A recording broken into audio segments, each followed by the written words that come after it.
क्यों आवाहमान कालू चली आसुछि ए देवी पीठरे पूजा अर्चना माँ दश कलश नाम ख्याति देवी देवी माँ करुणा मध्य अपार। हाँ आज्ञा आमे कहूँ मयूरभंज बालेश्वर सीमांत अंचल तथा बस्ता ब्लॉक अधीनस्थ कटाकोटा पंचायतर हदमत गाँव में अधिष्ठात्री ए देवी बारुखंडा दश कलश मंदिर। यार विशेषत्व हेउछि भक्तों मनस्कामना पूर्ण हेले केवल मंदिर रे चून लिपि मां को पूजा अर्चना करिथांती। मुख्यतः बारखंडा देवी चर्मरोगरू मुक्ति प्रदान पई प्रसिद्ध बोली विश्वास रही। तेणु कई चूनलेपा बुढ़ीमा बोली कही। तेबे किंबदंती कहे विराट राजा मंत्री विद्याधर ए पोखरी खोली और राजा ए पोखरी स्नान करी प्रतिदिन पूजार्चना करिथांती। फल पोखरीटीर नाम विद्याधर रखाଯାଇଛି बोली कहुए। से प्रथा अनुसार एठारे वार्षिक उत्सव उपलक्षे मेला बसी थाए। तेबे गाँ लोकों सहयोग में यह मेला अनुष्ठित हो आसुछि। बहु दूर दूरांतरु लोक मेलारे मजा नहीं थांती। तेबे अक्षय तृतीया दिन यह मेलारे प्रथम करी तालसज मिलिथाए एवं माटीर तैयारी कला माठिया चाहिदा बेस रही थाए। दर्शक माने तालसज खाइबा और माटी पत्र रे जल पीवा मजा नहीं थांती। मो ना जगबंधुश्वर मो गाँव घर अच्छी को गाँटा हदमौल। आज्ञा देखु जो चूर्ण लेपा कथा कहले माँ यहाँ गोटे अच्छी जो जो जहाँ देहरे कौन छौ सेत फुला चर्म रोग होता है ये आसी समस्ते शणी करती माँ भल कर दिखती। भल कला से चूर्ण लेपिकी जाती। आउ कौन विशेषत्व रही? विशेषतः ये अक्षय तृतीया दिन यहाँ गोटे बड़ मेलाटे हुए। से मेलारे देश विदेश बहुत लोक भी आसती।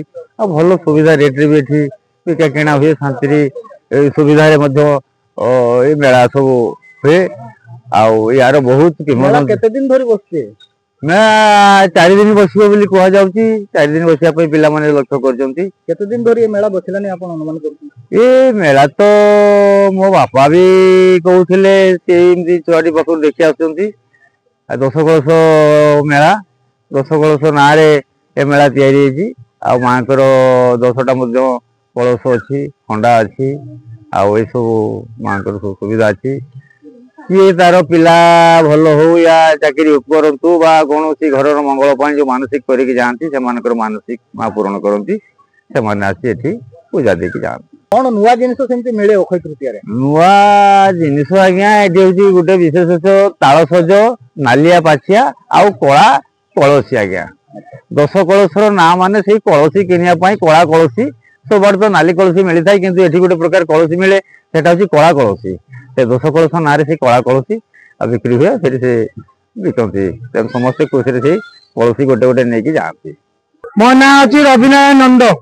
ये होती राजा अमेरिका ठाकुराणी पूर्वांत दीर्घ आज मोर 7 पुरुष पाखापाखि मंदिर है आमको धरिकी एठारे माँ 10 कलश भगवती रक्तावती बाबा बारुखंडा पुओ सिंगर गौड़ा एवं पार्श्वदेवी चारिपटे बाउंड्री रही।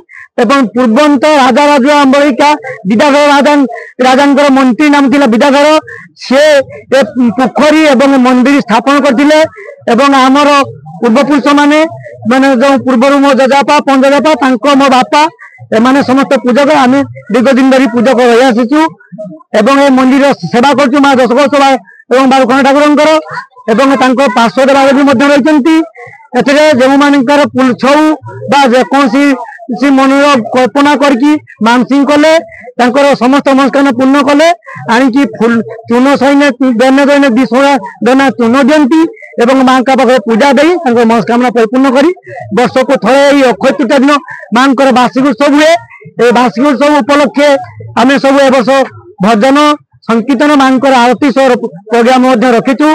राति 8टा बेलू माँ आरती हम एवं यही सब सब नीति विधि मेला धरिकी आज कटू 3 दिन पर्यंत मेला रही।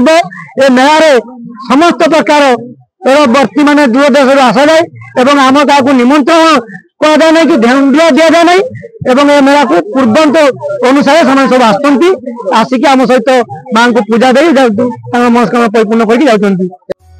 राजगोविंदपुर Santosh Behera report, metro TV Odisha.